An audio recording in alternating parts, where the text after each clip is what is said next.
Hey guys, I'm Greg. Welcome to Gregsbeerreviews today. Let's go see what's in the fridge today, guys.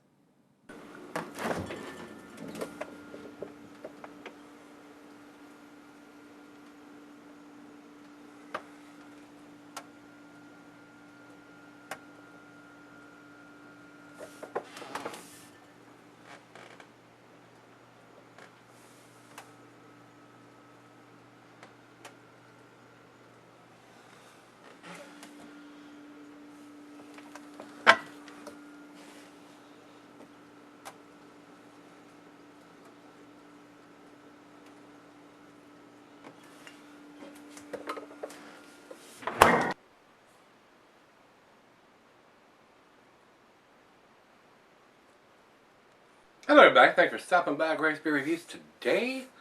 I am pleased to announce that Great Lakes Brewing beers are available in Virginia now. Wow, that's great. It really is. Uh, up until very recently, you had to go somewhere else to grab them. They weren't available in Virginia, and I am glad that they are. I mean, I have had guys send me beers and bring me beers from this brewery before, and all of them are pretty damn tasty. They really got it going on up there. They make some really tasty stuff. This is Nosferatu, I think that's how it's pronounced, Nosferatu. It's an Imperial Red Ale. This comes in at 8%, guys, at 70 IBUs, and it's got best enjoyed by 11/22 of 15, November 22nd. Rather see the bottle on date than an enjoyed by date. Let me make that choice, but it is what it is. They put something on there anyway.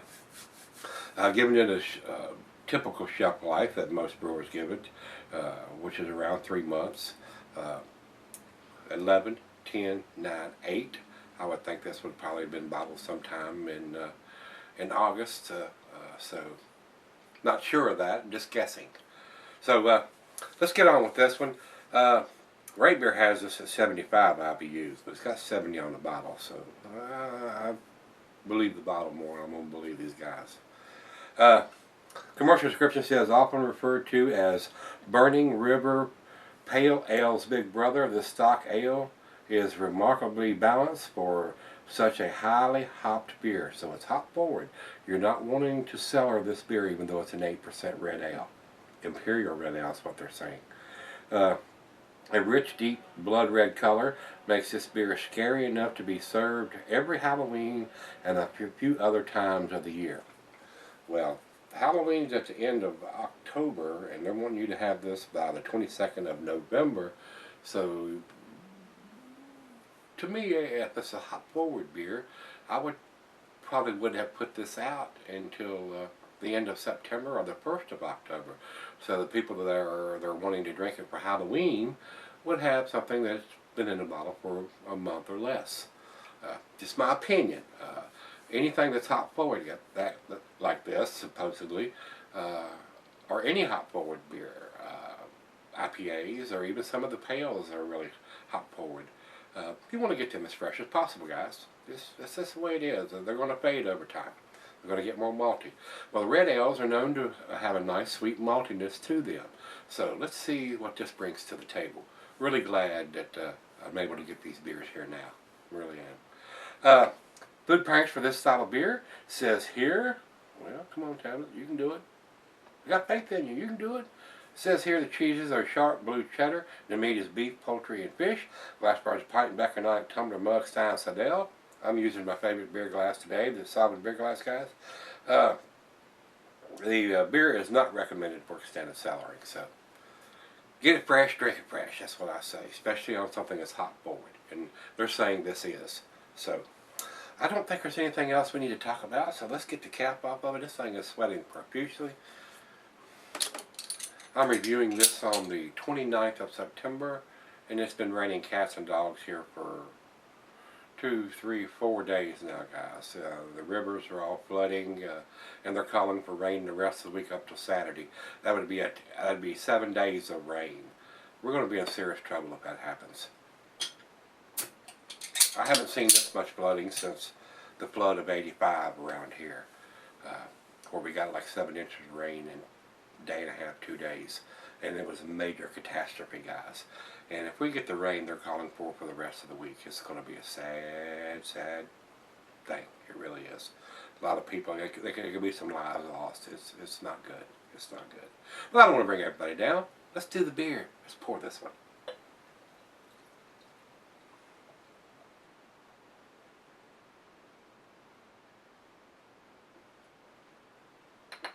All right. It is a nice red color there, guys. I can see the bulb right through it. It is a rich red copper tone color. Very nice. A lot of bubbles streaming up on this. Very well carbonated. About a finger of head on that pour. Let's get a nose on it. Oh yes. Now, hop forward, there is some hops in there, but it's not going to be like an IPA, guys.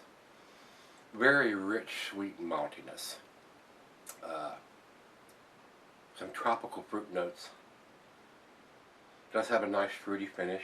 And I'm not getting that overwhelmingly hop forwardness in the aroma. Now, being at the end of September, if it was a month fresher, maybe a little more hop profile. There is some slight pininess to the aroma. It doesn't tell me what hops they've used on this one, guys. It does not say, so I'm not sure. But it does have a wonderful, sweet, malty aroma with some fruitiness in there. So let's give it a taste. Cheers.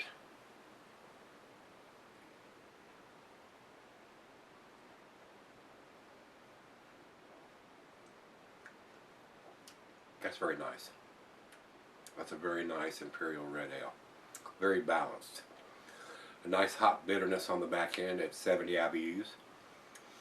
A nice sweetness from the malt. Nice fruitiness from the hops. Wow, very nice. Very balanced.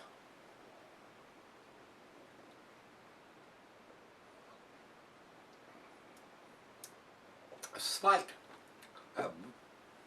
ever so slight, hop presence in there as far as a hop forward red ale. That's what they're calling this. It says here, don't be afraid of things that go hop in the night. So the way they're really harping on the hoppiness, I am not getting that monster hop aroma. Definitely not like a West Coast style beer. Some nice floral, herbal pininess in the hop profile. But nothing like an IPA, even though it has the bitterness of an IPA as far as the IBUs. But there's such a nice, rich malt presence to this. It balances out pretty well. Very tasty. First time I've had this one, guys. When I seen it I picked this up at the Barrel Chest when I there and seen Martin and the guys out there over the weekend, and picked up some beers.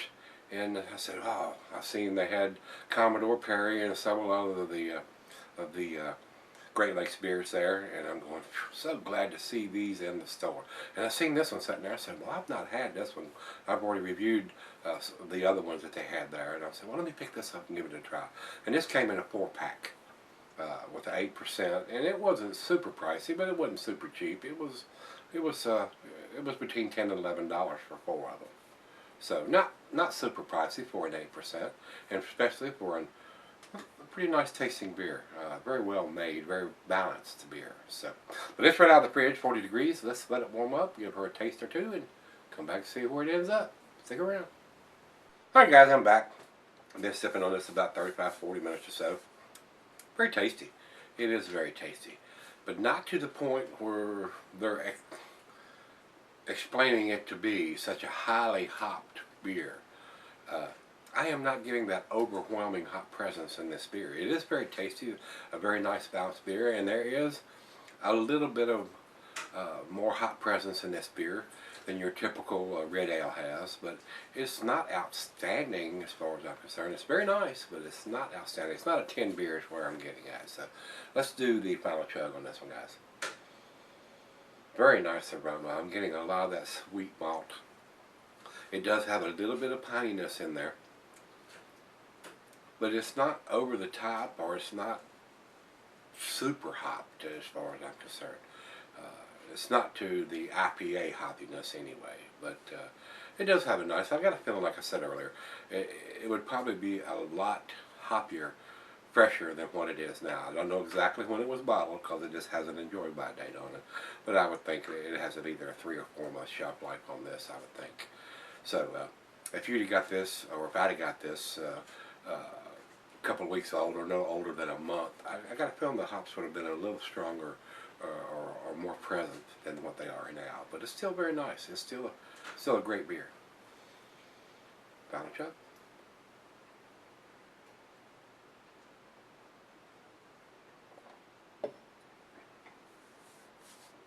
Very nice. I'm not disappointed in this beer. I was just expecting just a little bit more with all the hoppiness they're exclaiming that this beer has, and it's slightly hoppier, but not overwhelmingly hoppier. So I still think it's an A beer, but it's more in the 8 scale. It's A minus scale. Numeric rating on this, if I was to put one on it, would probably be a 91, maybe even a 92. But definitely not a 100, not a 10 beer as far as I'm concerned. But definitely would buy it again. It's definitely a nice beer. Would like to get a fresher one next time if I did.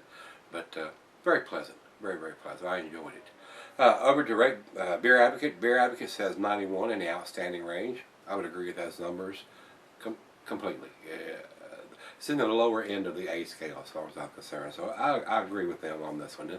This is an A beer, but it's at the lower end of the A scale, not at the upper end. So, and over to Rate Beer. Rate Beer says overall 98, 95 in the style. So great numbers from those guys. So it is a 90s beer. I just think it's not at the 10 scale, not even in the mid 90s. It's in the lower 90s. So that's where I'm going to leave it. It's still a great beer, like I said, guys. I would buy this if I could get a little bit fresher bottle next time. So can't complain. I am just so glad they're in Virginia. So I'll keep my eye out, and if it shows up again and it's a little fresher, I might pick it up again and see how much more hoppiness this beer actually has in a pressure bottle. So, but I got a feeling with their Halloween statements they made in the commercial description, they probably only do this maybe once a year. So keep my eyes peeled out next time I see it and see what the enjoy by date is. Maybe now that it's in Virginia and it just showed up, maybe it was available a month or two ago and it just wasn't available here in Virginia. So we'll see how that goes. So if you've had this one from Great Lakes Brewing, this is their Nosferatu. Pretty tasty. Definitely an A beer, guys. So if you've had it, let me know what you think. And let's go see what's in the fridge tomorrow. See you then.